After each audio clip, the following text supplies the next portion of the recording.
অবশেষে কিন্তু সব জল্পনার অবসান করে মোদী সরকার সরকারি যে কেন্দ্রীয় কর্মচারী আছে তাদের জন্য কিন্তু অষ্টম পে কমিশন ঘোষণা করে দিয়েছে। আর তার ফলে বলা হচ্ছে অনেক সরকারি কর্মচারীরা কিন্তু লাভবান হবে, স্বাভাবিকভাবেই হবে। কিন্তু এই পে কমিশনটা ঘোষণা করার পর কিন্তু এই কর্মচারীদের মাথায় একটা বিশাল বড় চিন্তার ভাঁজ পড়েছে। তো সেই যে চিন্তার বিষয় সেটা কি, আর এই যে অষ্টম পে কমিশন গঠন হতে চলেছে বা সুপারিশ আসতে চলেছে 2026 সালে, সেটার জন্য যে ফিটমেন্ট ফ্যাক্টর থাকে সেই ফ্যাক্টরটা কত এবার নির্ধারণ করা আছে, যেটা কিনা আগের বার ছিল 2.57, সেটা এবার বেড়ে কত হতে পারে সেটা নিয়ে আজকের এই ভিডিওটাতে বলবো। নমস্কার, আমি দীপ্তক আর তোমরা দেখছো আমার ইউটিউব চ্যানেল, যেখানে আমি খবরের কাগজ বা ইন্টারনেট থেকে কিছু খবর নিয়ে একটু বকবক টকবক করে থাকি এবং চেষ্টা করি যে এই ভিডিওটার মাধ্যমে তোমাদের যাতে কোনো সামান্য হলেও অল্প একটু ইনফরমেশন দিতে পারি। তেমনই আজকের যে বিষয়টা, সে বিষয়টা হচ্ছে গিয়ে অষ্টম পে কমিশন অনুমোদন কেন্দ্রের।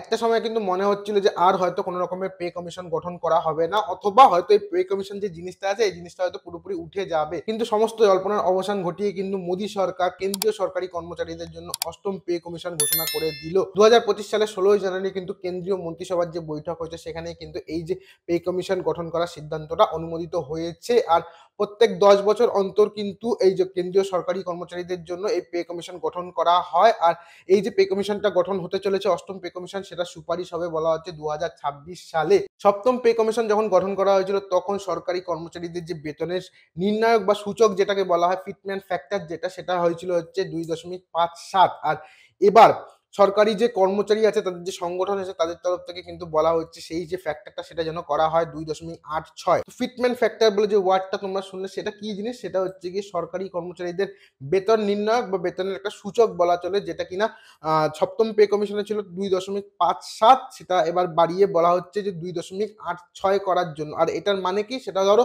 একজন সরকারি কর্মচারীর বেতন 10,000 টাকা, আর পে কমিশন অষ্টম পে কমিশনে যদি সেটা 2.86 হয়, তার মানে 10,000-এর সঙ্গে 2.86 গুণ করলে মানে হচ্ছে গিয়ে ডবল স্যালারি হয়ে যাবে কিন্তু একজন কেন্দ্রীয় সরকারি কর্মচারীর।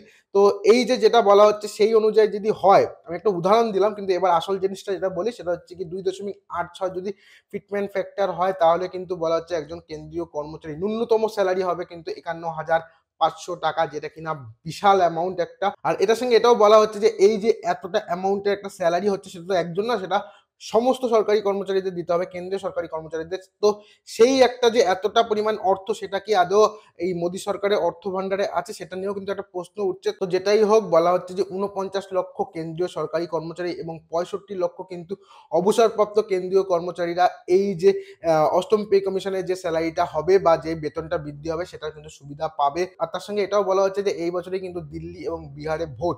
তো সেই ভোটের সময় সেই বছরেই এই যে অষ্টম পে কমিশন ঘোষণা করলো, এর ফলে কি বিজেপি কিছুটা সাহায্য পাবে তাদের ভোটে?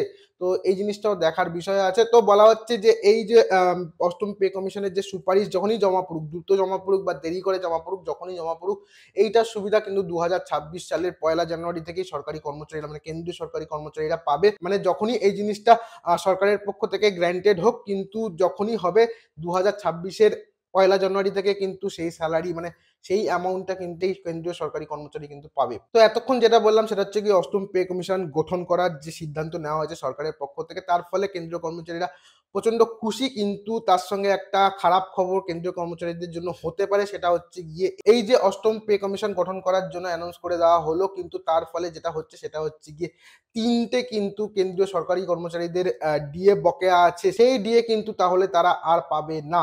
3টে ডিএ বকেয়া মানে হচ্ছে এই যে করোনার টাইম আমাদের গেছিল 2020 2021, তখন কিন্তু সরকারের একটা খুব বাজে পরিস্থিতি চলছিল, কারণ করোনার সময় কিন্তু সমস্ত রকমের আর্থিক লেনদেন বন্ধ হয়ে গিয়েছিল। আর সরকার কিন্তু কোনো রকমের কর তারা পাচ্ছিল না, মানে কর উপার্জন করতে পারছিল না বা কর সংগ্রহ করতে পারছিল না। আর তার সাথে সাথে কিন্তু রাজ্যের তরফ থেকেও কিন্তু আর্থিক সাহায্য চাওয়া হয়েছিল কেন্দ্রের কাছে।